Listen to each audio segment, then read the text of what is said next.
Гіпсофіла, яка часто використовується у флористиці як декоративна рослина у букетах, особливо у поєднанні з іншими квітами, наприклад, трояндами.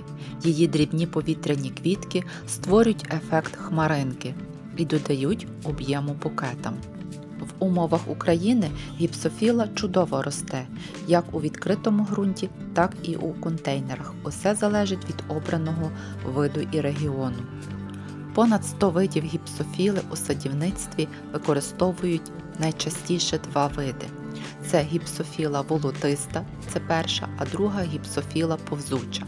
Перша багаторічна рослина з міцними стеблами, що досягає висоти до 1 метра і рясно цвіте з середини літа. Вона ідеально підходить для вирощування у центральних і південних регіонах України, де літо тривале і тепле. Друга гіпсофіла компактна, ґрунтопокривна форма, яка утворює щільні подушки з мініатюрних квіток. Також у продажу часто трапляються однорічні сорти гіпсофіли, які вирощують через розсаду або прямим висівом у ґрунт. Їх особливо цінують за швидке зростання та рясне цвітіння вже у перший рік. Клімат України сприяє успішному вирощуванню гіпсофіли майже у всіх регіонах від заходу й півночі й до півдня, але важливо враховувати зимостійкість сорту.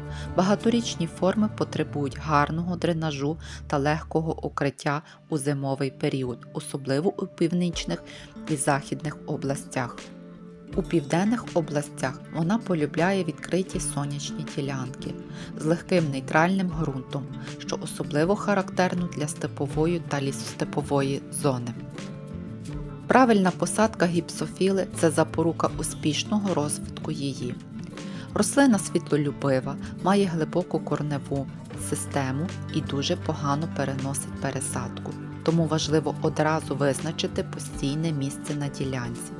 В умовах України, особливо на чорноземах, потрібно звернути увагу на дренаж і кислотність ґрунту – основні чинники, які впливають на ріст цвітіння.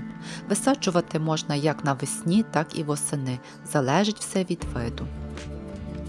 Однорічні сорти висівають у відкритий ґрунт у квітні-травні, коли температура ґрунту досягає від 10 градусів тепла. Також можливий підзимовий посів у жовтні. Багаторічні форми краще вирощувати через розсаду, посів у лютому-березні або шляхом поділу куща навесні. Але якщо тільки рослині понад 3 роки. Гіпсофіла потребує щонайменше від 6 до 8 годин прямого сонячного світла на день. Найкращі ділянки – це південні або південно-західні схили, де немає застою води. Вона ідеально підходить для різних клумб. Догляд за гіпсофілою нескладний, але потребує систематичності. Ця рослина невибаглива, але чутлива до застою води, затінення і ущільнення ґрунту. Зверніть увагу, багаторічну гіпсофілу після посадки краще не пересаджувати, її коренева система дуже чутлива до пошкодження. Основний період активного зросту і цвітіння в Україні припадає з червня по серпень для багаторічних форм і з червня по вересень для однорічних. Гіпсофіла – рослина посухостійка, молоді саджанці потребують регулярно помірного зволоження, а дорослі рослини поливають рідше. Орієнтуватися потрібно на кліматичні умови. Гіпсофіла, так як і всі рослини, потребує підживлення. Обрізка та формування гіпсофіли. Після першої хвилі цвітіння варто обрізати зів'ялі суцвіття. Це стимулює повторне цвітіння. Особливо ефективно це для багаторічної гіпсофіли.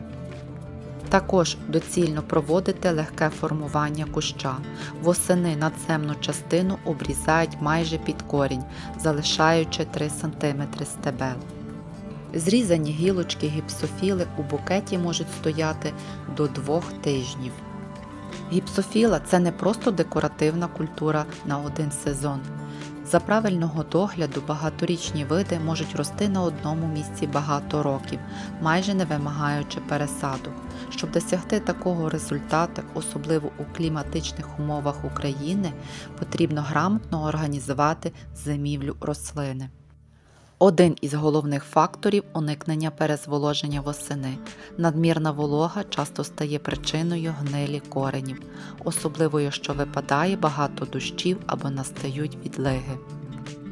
Також бажано провести профілактичне оприскування фунгіцидом після обрізки. Це знижує ризик захворювань у період спокою. Хоча гіпсофіла не любить пересадок, іноді пересадка або поділ куща необхідні. Робити це варто лише навесні. Осіння пересадка майже завжди закінчується втратою рослини. Після пересадки обов'язково проведіть делікатний полив і обробіть стимулятором корнеутворення. Гіпсофілу можна розмножувати як і насінням, так і поділом куща. Кожен метод має свої переваги.